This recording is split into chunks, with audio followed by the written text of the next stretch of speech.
여러분은 무엇을 위해서 기도하십니까? 여러분은 기도할 때 어떤 것에 중점을 두셔서 기도합니까? 디모데에게 사도 바울이 쓴 편지입니다. 목회서신이라고 했어요. 그러니까 디모데에게 말하는 것은 이것을 네가 실천할 뿐만 아니라 교인들에게도 가르치라 라는 내용입니다. 1절에 보시면 내가 첫째로 권하노니, 이제 본격적으로 디모데전서에 본론이 들어가는 겁니다. 첫째로 권하노니 모든 사람을 위하여 간구와 기도와 도고와 감사를 하되. 여러분, 모든 사람을 위하여 간구하시고 기도하시고 도고하시고 감사하십시오. 간구는 구체적인 필요, 긴급한 요청에 의해서 하는 기도를 간구라고 합니다. 그런데 이 간구가 방향을 어디로 향하라고요? 모든 사람을 위하여. 여러분, 물론 목회자인 디모데니까 당연히 기도하는 건 성도들 위해서 기도하는 것이겠죠. 그런데 그건 디모데뿐만 아니라 모든 그리스도인들에게 동일하게 주시는 말씀입니다. 여러분, 누굴 위해 기도해야 돼요? 모든 사람을 위해. 여러분, 진짜 간구할 때 주로 타인을 위해 간구하게 돼요? 나와 내 가족 위해서 간구하게 돼요? 후자가 더 많죠. 그런데 디모데에게 뭐라고 얘기한다고요?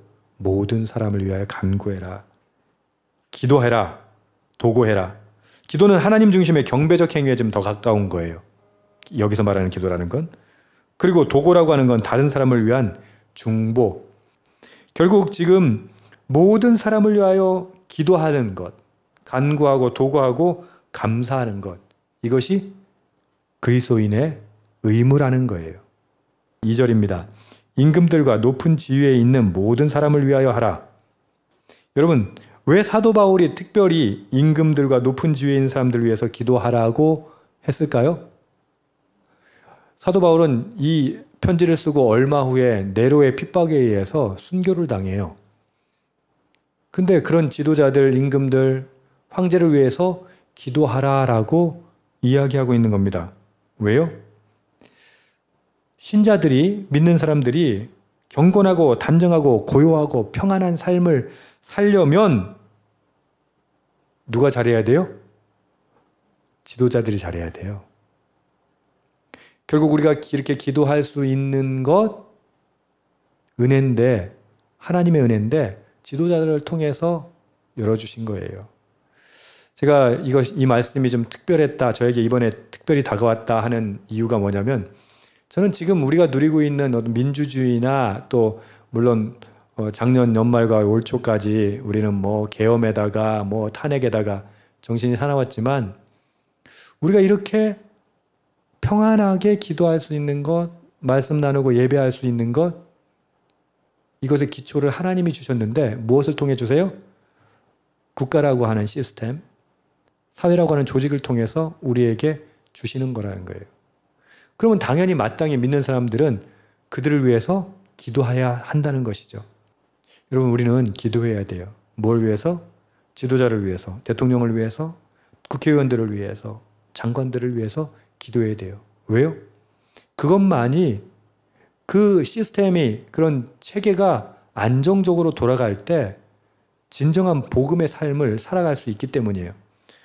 사도 바울은 자신도 핍박받는 과정임에도 불구하고 그 체제와 시스템을 위해서 기도했어요. 근데 여기서 오해하지 마세요. 그 체제와 시스템이 옳기 때문에 그들을 위해 기도한다는 얘기가 아니에요. 이것을 통해서 역사하시는 하나님의 은혜에 감사하고, 이들을 통해서 하나님, 백성들이 평안하게 믿음 생활을 영위할 수 있도록 거룩한 삶, 하나님 앞에 평안한 삶을 영위할 수 있도록 허락해 주신 것, 그것을 감사하고 기도하자는 것이죠. 여러분, 어떻습니까? 오늘 우리 함께 기도할 때 우리 나라를 위해서, 또 지도자들을 위해서, 리더십들을 위해서 조금 더 깊이 기도할 수 있었으면 좋겠습니다. 8절에 보면요, 기도할 때 남자와 여자의 그 품행에 대해서 8절부터 10절까지 이야기합니다. 8절에 보면요, 각처에서 남자들이 분노와 다툼이 없이 거룩한 손을 들어 기도하기를 원하노라.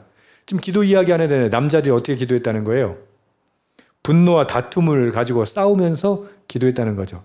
하필 이 말씀하고 매치가 되게 제가 무슨 기사를 읽는데 저기 그 마산 지역에 있는 교회인데 무슨 목사님이 무슨 20억의 재정을 뭐 어떻게 잘못해가지고 작년에 문제가 돼서 교회가 분열되고 싸우고 있는 기사를 읽고 또 뭐 서울에 무슨 모 교회가 있는데 뭐 이런 기사가 오늘 몇 가지를 좀 읽었어요. 그래가지고 교인들이 막 서로 편을 갈라가지고 예배당을 나눠가지고 예배 드리는 모습을 봤어요.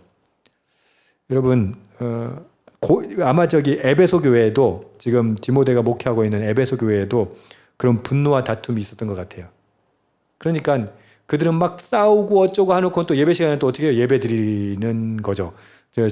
더 정확히 말하면 예배 드리는 척 하는 거죠. 뭐라고 사도 바울 이야기하는 게 뭐예요? 분노와 다툼이 없이 거룩한 손을 들어 기도하라. 시시비비를 가리지 말란 얘기가 아니에요. 잘못된 건 분명히 잘못된 거 지적하고 개선해야 돼요. 그러나 분노와 다툼으로는 기도할 수 있다 없다? 없죠. 여자들에게는 좀 다른 이야기를 하는데 단정하게 옷을 좀 입으라 합니다. 소박함과 정절로 단장하랍니다. 소박함과 정절로 단정해야지 따은 머리로 단장하고 금이나 진주나 값진 옷으로 하지 말아라. 이 말은 무슨 말이에요? 예배 때 막 화려하게 꾸미고 오지 마라 이 얘기가 아니라 당시 교회에는 계층이 다양한 계층들이 있었잖아요. 그죠? 근데 있는 사람들은 어떻게 해요? 그러니까 쉽게 말해서 지금으로 말하면 명품으로 탁 도배를 하는 거예요. 지금 사람들은 사실 명품으로 도배를 하나 안 하나 옷이 그렇게 차이가 나지 않잖아요. 근데 당시에는 옷에서부터 액세서리까지 모든 것이 예배에 나와서 기도하는 사람들이 그것을 통해서 자신을 드러냈다는 거죠. 그 얼마나 위화감이 있었겠어요. 문제는 이들이 꾸미고 단장하는 것들이 당시의 로마 방식, 다시 말해서 우상 숭배하는 방식의 그런 방법이었던 것 같아요. 사도 바울이 뭐라고 얘기합니까? 소박함과 정절로서 자기를 단정하라. 오직 선행으로 하기를 원하노라. 여러분, 하나님 앞에 기도하는 사람, 하나님께 예배하는 사람의 태도가 무엇이 할까요? 자신을 드러내고 자신의 멋짐을 남들에게 어필하려고 하고 그런 마음 가지고 기도한다는 게 말이 되겠습니까? 싸움박질하고 분노하고 그런 거 가지고 기도한다는 게 말이 되겠습니까? 절대 그래서는 안 된다고 하는 것이죠. 11절부터 15절은 참 곤란한, 해석하기 곤란한 말씀인데요. 특별히 15절은 여자들이 만일 정숙함으로써 믿음과 사랑과 거룩함에 거하면 그의 해산함으로 구원을 얻으리라. 이거는 아직도 해석이 안 되는 구절입니다. 왜 그러냐면 이게 원어라는 게 지금 현재하고 문장 구조가 약간 다르기 때문에 이것을 어떻게 해석하느냐에 따라서 워낙 달라지거든요. 그러나 여러분 뭐 조금 이 부분에 대해서 설명을 한다면 11절부터 읽어드릴게요. 여자는 일체 순종함으로 조용히 배우라. 여자가 가르치는 것과 남자를 주관하는 것을 허락하지 아니하노니 오직 조용히 할지니라. 이것 때문에 우리 합동 측은 아직도 여자 목사를 허용하지 않습니다. 여자는 오직 잠잠해라 이렇게 해가지고 조용히 배워라. 그 다음에 여기 그 사도 바울의 이거는 지금 우리 현대적인 해석이 아니라 사도 바울은 그 이유를 13절부터 14절 이렇게 얘기합니다. 아담이 먼저 지음받고 하와가 후다. 남자가 우선이라는 거예요. 두 번째, 아담이 속은 것이 아니고 여자가 속아 죄에 빠졌습니다. 현대적으로 해석하면 여러분들 이거 듣기가 불편해요. 근데 이게 배경적으로는 어떻게 된 거냐면 그 당시에 거짓 교사들이 교회에 침투했는데 거짓 교사들이 이 당시엔 여자들은 교육을 받지 않았어요. 그러니까 교육을 받은 남자들을 설득하는 게 쉽겠어요? 교육을 안 받은 사람들을 설득하는 게 쉽겠어요? 그 중에 이제 귀부인 중에 그래도 좀 뭔가 새로운 것들을 받아들이는 걸 굉장히 즐거워하는 그런 분들은 어떻게 해요? 이 가정으로 이 거짓 교사들이 침투한 거예요. 그래가지고 막 이야기하니까 이 사람들이 넘어간 거예요. 그래서 교회 안에서 문제가 생긴 거예요. 그래서 이건 이렇게 하면 안 됩니다. 저건 저렇게 하면 안 됩니다. 라고 하면서 교회 안에서 분란이 생겼던 거예요. 그래서 아담이 먼저다 라고 말하는 거고 하와가 그 속아서 먼저 죄를 지었다. 이거는 여자들은 그래 라고 정의하는 게 아니라 아담과 하와의 예인 것처럼 지금 당신들도 이런 케이스에 속하지 않도록 조심하라 라고 하면서 경계하는 겁니다. 뿐만 아니라 남자들을 주관하는 것을 허락하지 아니하였다라는 건 거짓 교사들이 그 가르쳤던 것들 중에 보면요. 여성들이 교회에서 어떻게 해야 한다는 역할적인 거 이런 것들을 통해서 교회를 지금 흔들려고 했던 것 같아요. 그래서 아마 이런 이야기가 됐는데 아까도 말씀드린 것처럼 이 구절은 좀 설명하기가 좀 힘들어요. 쉽지 않아요. 자, 그런 배경하에서 15절을 읽으면 그의 해산함으로 구원을 얻으리라. 이게 무슨 말입니까?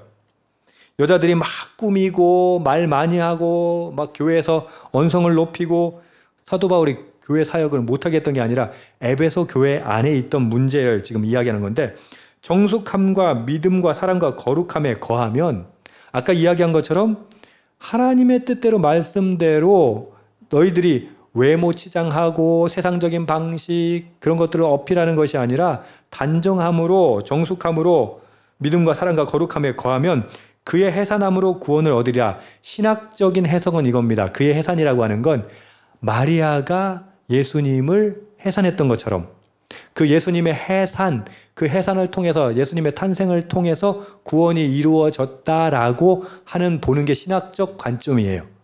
그렇게 해석하는 게. 근데 일반적인 관점에서는 교회 내에서 질서를 어지럽히지 않고 하나님이 주신 고유의 역할을 하라는 거예요. 왜냐하면 거짓 교사들이 여자들은 왜 출산을 해야 하느냐를 가지고 문제를 삼았대요. 그래서 가정이 굉장히 많이 파괴가 된 거예요. 여기서 말하는 해산함이라고 하는 건 여자는 여자로서의 역할이 있다는 거죠. 여러분 그렇다고 해서 무슨 여자는 애만 낳냐 그럼 이렇게 말하면 곤란해요. 근데 그 당시에는 뭐였냐면 그것이 파괴되는 거예요. 가정이 파괴되는 일들이 있었던 거예요. 다시 말해서 거짓 가르침에 속지 말고 당신들이 당신의 가정에서 여성으로서의 역할을 잘 함으로써 구원을 얻는단 말은 성화에 이른다라고 보는 것이 일반적인 해석, 두 번째 해석입니다. 그러니까 신학적인 해석이 됐든 일반적인 해석이 됐든 사실 여러분 이해 안 되면 그냥 이해 안 해도 돼요. 그러나 분명한 것은 에베소 교회에서 남성이든 여성이든 둘 다 어떻게 교회 안에 분쟁과 문제를 일으켰다는 것이죠. 그것을 사도 바울이 디모데에게 가르칠 때 어떻게 해라? 기도함을 통해서 가르치는 거예요. 간구와 기도와 도고와 감사를 통해서 이 문제를 해결할 수 있기 때문이에요. 자, 그럼 우리 시대로 한번 돌아와 봅시다. 우리 문제 어떻게 해결할 수 있을까요? 우리 교회 매일 하는 말이 뻔한 말이죠. 말씀과 기도 외에는 다른 방법이 없어요. 그래서 예수님도 뭐라고 해요? 기도 외에는 이런 유가 나갈 수가 없느니라 라고 말하죠. 여러분 우리의 기도의 핵심은 무엇이에요? 말씀에 근거한 기도예요. 하나님의 뜻을 깨달아가는 것, 하나님의 뜻을 알아가는 것. 하나님의 뜻은 무엇입니까? 이웃을 위해서 우리에게 기도하는 것, 섬기고 나누고 그렇게 봉사하고 그럼으로써 하나님 나라가 이 땅에 임하게 하는 것.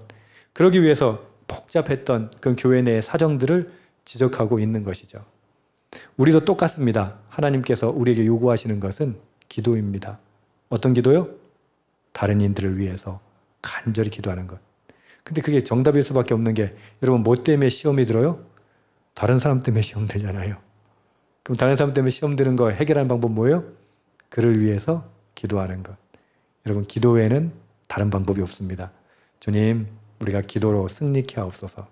영적인 시험에 대해서도 승리케 하시고 이 땅에서 펼쳐지는 모든 일들 가운데 하나님의 뜻을 이루기 위해서도 기도로 이뤄내게 하여 주시옵소서. 기도하는 저와 여러분 되기를 소망합니다. 아멘.